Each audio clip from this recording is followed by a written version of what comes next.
Hello again. Welcome to my own Lorehammer for the free city of Moltenheart. This is the fourth instalment. So today we're going to look at the way that Moltenheart is currently today, and we're also going to look at some of the little nuanced factions within the city. So off we go. Moltenheart today. Although there were many minor squabbles and teething problems with the free city of Moltenheart, it grew rapidly. Despite these apparent disparate societies, the years that followed witnessed a cross-fertilisation of both Duardan and Elven cultures as the two peoples evolved into one free city. The uppermost levels of the once great Duardan hold, that had been exposed to the sky by the Skaven machinery, was rebuilt into a bustling Caradhran trading port, and today members of many free peoples can be seen frequenting the stalls and traders of Moltenheart's Sky Market. The upper levels that remained beneath the earth, including the new throne room of the Warden King, were repaired and refurnished in the manner of the Duardan kingdoms of old, albeit with a somewhat darker and in places even serpentine aesthetic, as the influence of the elves and the cult of the dismembered god infiltrated the Duardan beliefs. Great works of stone and metal now dominate these parts of the city, and the riches of Shamon are now once more on display. In the depths, the molten pools and lakes are the domain of the elves, where ritual and a rigid matriarchy hold sway.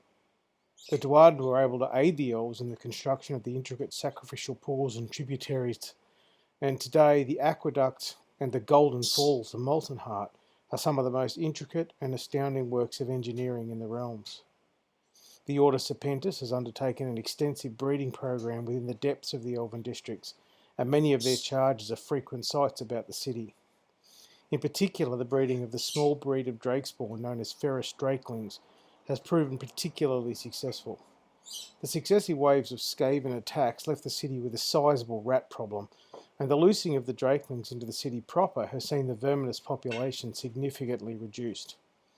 Governance of the city falls to a council of 6 representatives from the free peoples that comprise the populace.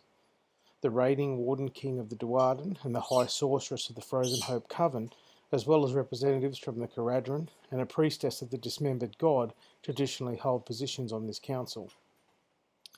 The reigning Dreadlord of the Order Serpentis is nominally on the council, but given the Order's role as outriders and scouts, the chair of the Order Serpentis is more often than not empty when the council sits. A representative of the Stormcast Chambers holds the final position. To date, this position has been held by Lord Ordinator, Carathian Spirit Walker. As Moltenheart has grown, the value of the stronghold of order in the heart of Shamon has become more than apparent. Lord Ordinator, Spirit Walker, has established a stormhold for the Black and Maelstrom Stormhost, attached via external and internal passageways to the city itself. The Lord Ordinator himself now devotes much of his time attempting to unravel the mystery of the doors of Grungni, and is oftentimes seen in the Elven districts amidst the molten sacrificial pools and chambers. To date, however, the doors of Grungni remain steadfastly closed. The cult of the dismembered god. In recent years, Moltenheart has witnessed the rise of a cult of worship that is unique to the city and reflective of the evolving beliefs of the two peoples that comprise its populace. In the years immediately following the founding of Moltenheart, relations were strained between the two apparently quite disparate communities. Both Elf and Duardan recognised the importance of the Caradhran Broken Alliance, of course, but the divide in the beliefs and practices of the two peoples seemed too vast to be overcome. The Duardan maintained a belief in the worship of Grungni, Shattered Grimnir and their ancestors, whereas the Elves worshipped at the altar of Cain, venerated the matriarchs, and above all paid homage to the Shadow Queen Morathi. It was a travelling mercenary lodge of Fyreslayers visiting the Free City that were first to point out the obvious connection between their own Shattered Grimnir and the god of the Cainite Elves. Both deities were warrior gods, both met their fate at the hands of other great divine beings, both were on a path to resurrection through the actions of their faithful. For their part, the truculent Fyreslayers simply believed that the elves had somehow corrupted the worship of Grimnir, and indeed the belligerent Duardan of Hakshi were very nearly caused another subterranean war in the city when they accused the Daughters of Cain of being nothing more than a veiled chaos cult. It was the Caradhran once more who would soothe the rapidly escalating situation.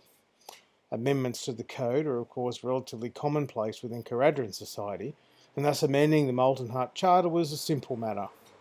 The first amendment to the Charter of the Free City simply states, "The deity of the peoples of Moltenheart shall not be here named, nor within the confines of the city or its bounds."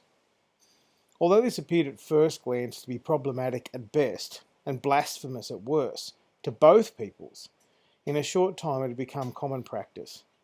It allowed the Duarden to take part in the elven rituals, as the molten metal and blood rites of the Cainites for the Duarden simply became the quest for Grimnir's rebirth and the honouring of the Duarden blood spilt in defence of a deity and homeland. Similarly, Duarden rites of ancestor worship and the Feast of the Fallen became for the elves the symbolic consumption of the blood and flesh of the defeated foe. Over time, these practices and rites of worship merged and evolved until the cult of the dismembered god had become the sole form of worship within the Free City.